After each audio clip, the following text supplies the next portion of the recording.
Hello and welcome back to my book journal vlog thing.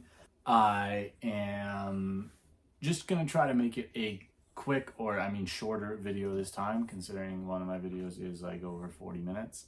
I want to shrink it down, so I am going to a format where I just do a few good points, couple of bad or neutral points, or just things that I'm a little bit more critical about, and then might talk about some interesting parts of the book, might read a few lines, that sort of thing. So yeah, let's get on with it. The book that I'm talking about today is Trials of Empire by Richard Swan. It is, I think, the first true 5 out of 5 that I have read this year. It was an absolutely fantastic high fantasy novel, and a great culmination to an altogether amazing series, The Empire of the Wolf. All right, let's start off with the good.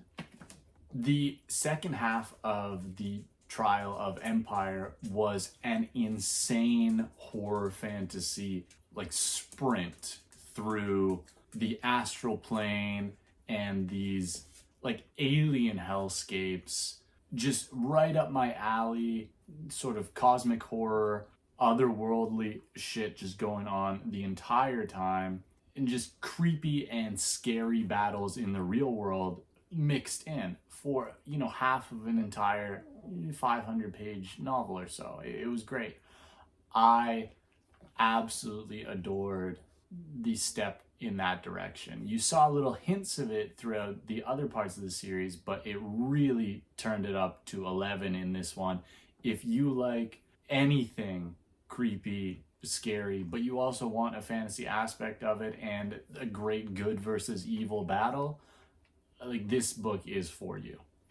The main character, or the narrator, and one of the characters in the series, Helena Sedenka, she finally takes her place as the main character, at least in the second half of this book. The whole time she's been narrating the life and times of Von Vault, and for the first 2 books and part of this book, it did seem like he was the main character, but she became the centerpiece of this entire war. She was the only one that could save the Empire and really save possibly the entire world, because like an ultra demon was going to come through.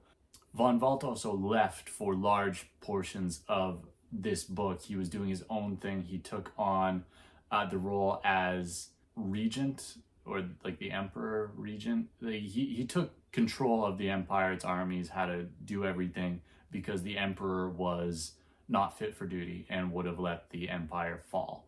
So Von Vault is gone for large portions of this book, leaving Helena to do her own thing and grow as a character and also save the world. This book, it really felt like she was the main character, something that I had been waiting for the whole time, because Von Vault had been slowly slipping away as a just person.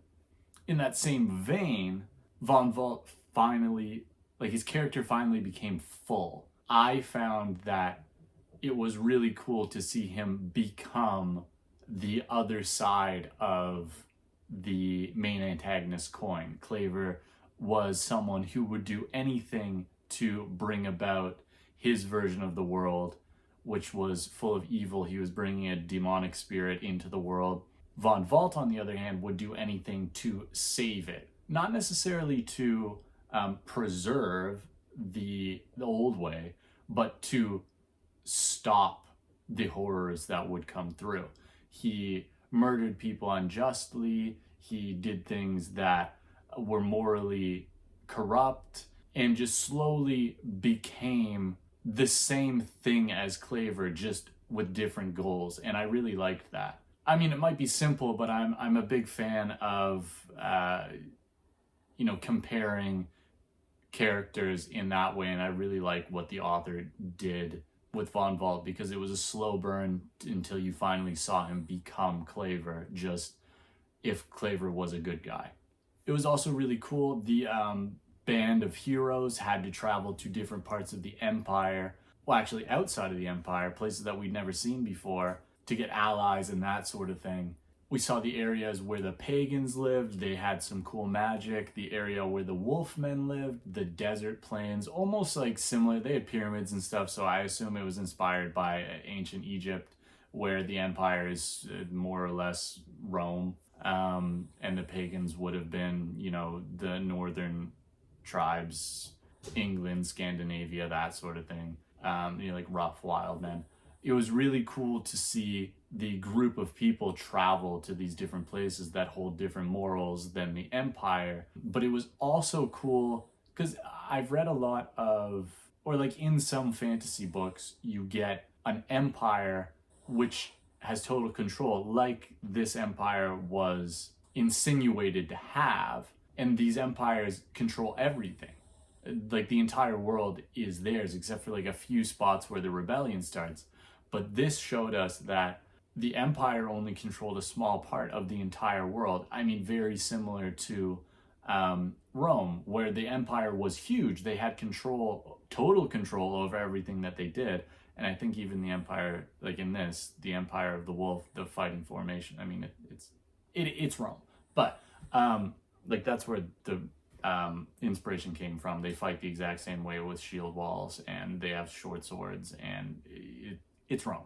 The south is Egypt, the north is Scandinavia, Denmark, that sort of thing. But it was so cool to see that this book and this world was huge, and this is a teeny tiny part of it, where sometimes writers, they make like the whole continent the only place that the world exists. It's like a globe where there's just an Australia. Now I'm gonna move into some of the parts that I didn't like so much, or that's not even a good way to say it, just that I thought could have used more.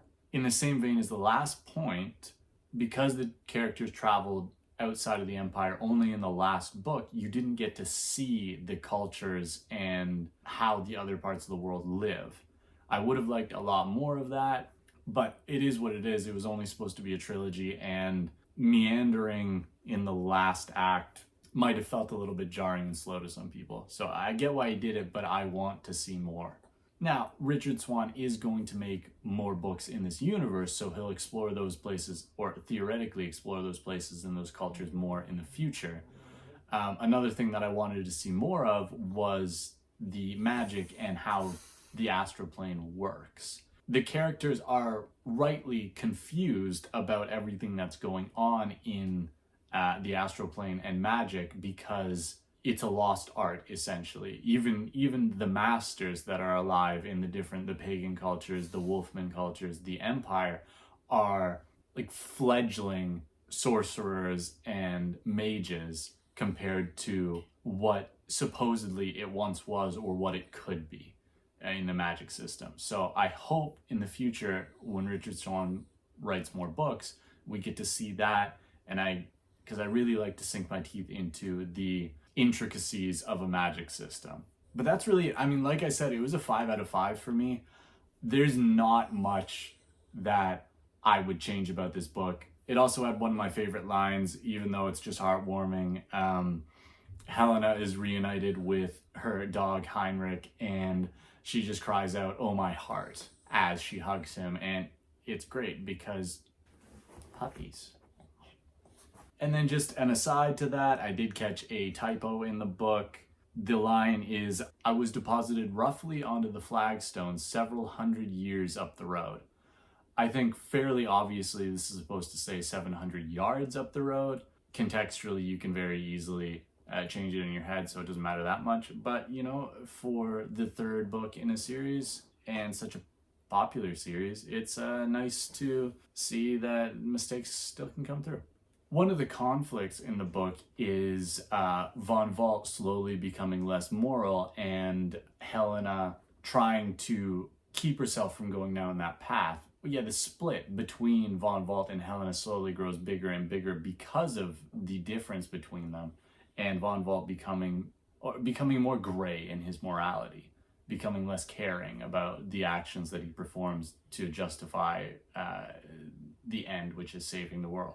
So one of the lines that I really like that encompass this is near the end of the book. You know, he's essentially telling Helena why they are different and why the world needs people like Helena. He says, it's just the way your mind works. Do yourself a favor and accept it. You will never be free of self-doubt. It is part of what makes you a good person.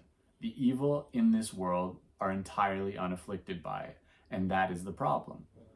Would that we were all a little more introspective, a little more empathetic. You know, he's just saying, you know, obviously, that Helena is a good person. Her morals are not gray. She doesn't have this ends justify the means view, and he might even be admitting that he himself has an evil bone in his body and will use it to save the world. Similar to how Claver will use the evil bones in his body to ruin the world. And I like that.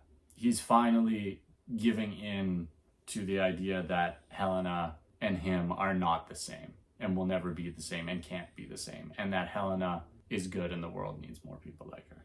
And then just a little section that shows you how creepy some of the battles get. We all turned sharply. The horns of the Templars blasted fervishly in the dark morning air. They sounded like screams. For a moment I fancied I saw not 10,000 Templars, but a procession of demons, a grotesquerie of forms, each a parody of a human being.